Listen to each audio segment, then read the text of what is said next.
Hello, I'm Candice Silversides, the editor-in-chief of JACC Advances, and I'm here today with Dr. Sabha Bhatti from the National Institute of Cardiovascular Disease in Karachi, Pakistan.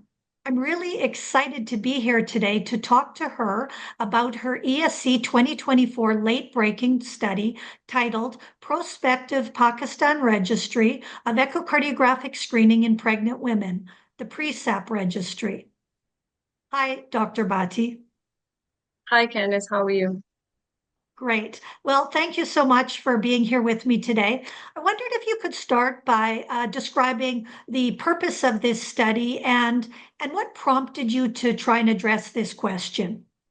That's a great question. When I moved here to Pakistan 2 years ago from the US, where I trained and lived for 18 years, one of the first most striking things I noted was the amount of valvular heart disease in women of childbearing age. My specialty is in cardiovascular imaging, and I helped start the cardio obstetrics as well as the valve program. And it immediately became very obvious that we would have to try to capture these women at an earlier stage. They were showing up with burnt out disease, huge chamber sizes, and needing 2 to 3 valve replacement. And so, given the limited resources, it was obvious that we had to try to pick them up in a primary or secondary screening phase. At that point, we tried going out to a couple of schools. We went to 4 or 5 schools and tried to capture students there. But we noticed that the majority of females in their teen years actually get married at an earlier age and then start a family. So we thought of bringing our screening to an antenatal clinic. And at the NICVD where I work, it's one of the largest institutions in the country that's a cardiovascular specialty-based hospital. And right across from it, we have one of the largest, if not the largest, antenatal programs in the country. So these are government hospitals that are free of cost. And so we get patients of all socioeconomic strata, but especially the patients who can't afford. And so the treatment is all free of cost. We started screening, and when we screened our first 100 and first 200 patients, we realized that there was a huge problem and staggering numbers, and we thought that we needed to study this in a larger patient population. So, really, that's a fascinating background. So, the bottom line is you're trying to screen these young pregnant women to identify cardiovascular disease so you can ensure they get appropriate treatment during pregnancy and hopefully prevent complications. So, can you tell us some of your main findings? Sure. In a period of about 14 months, in an antenatal clinic, which saw almost 23,000 patients or so, we were able to screen a little over 15,000 patients. And we found that almost 4%, 3.8% had abnormal findings. Specifically, they were categorized into 3 major findings: LV systolic dysfunction, valvular heart disease, and congenital heart disease. And these were patients who actually really were not complaining of any cardiovascular, cardiorespiratory symptoms.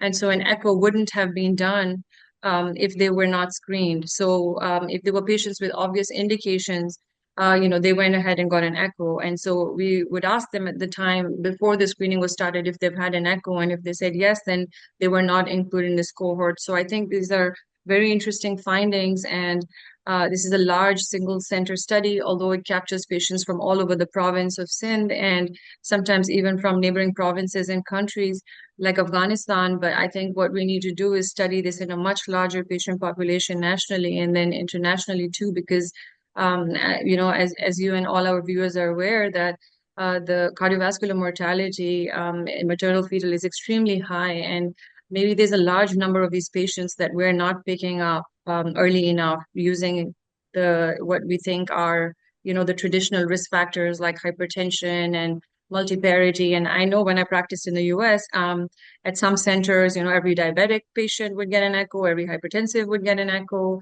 If it was multiple gestation, they would get an echo, but not every patient with hypertension would get an echo. And so that's what we're hoping to study in a large cohort of patients is not to recommend a blanket routine echocardiography in every pregnant patient, but perhaps, broadening the patient population that is currently getting echo.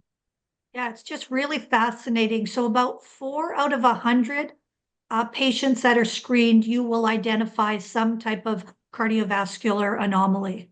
That's right. Amazing. This is a fantastic study. So can you tell me now that you've identified this issue, where do you plan to go from here? That's the other step is, what do we do with these patients? So many of them, do not come back for follow-up. So the patient population we're talking about, actually, the only time in their lives that they seek medical care is in the antenatal period because they're concerned about the time of delivery and quite often are discharged on the same day after a normal delivery and then don't come back for follow-up.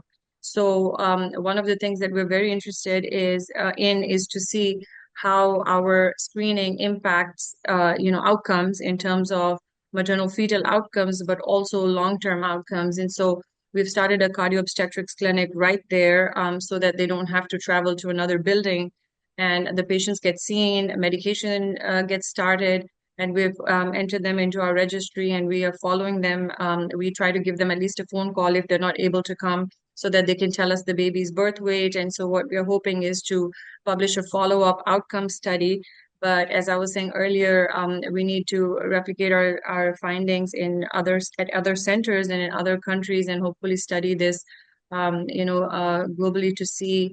I know that some of my colleagues in Africa and others have also presentations at the late breaking are trying to study screening in antenatal patients in women in the antenatal clinics with electronic stethoscopes and ECG and all kinds of screening techniques.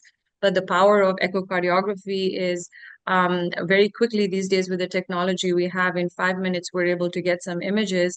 And now with very portable devices as well, such as point of care ultrasound, which is another subset of what we're doing. So PARDA studies are done on a full-size machine, and then we have a subset that we're also going to look at the feasibility of point of care ultrasound. Well, I really want to congratulate you on such a fantastic study. I am so happy you're presenting it at ESC, and good luck and congratulations. Thank you so much, Candice.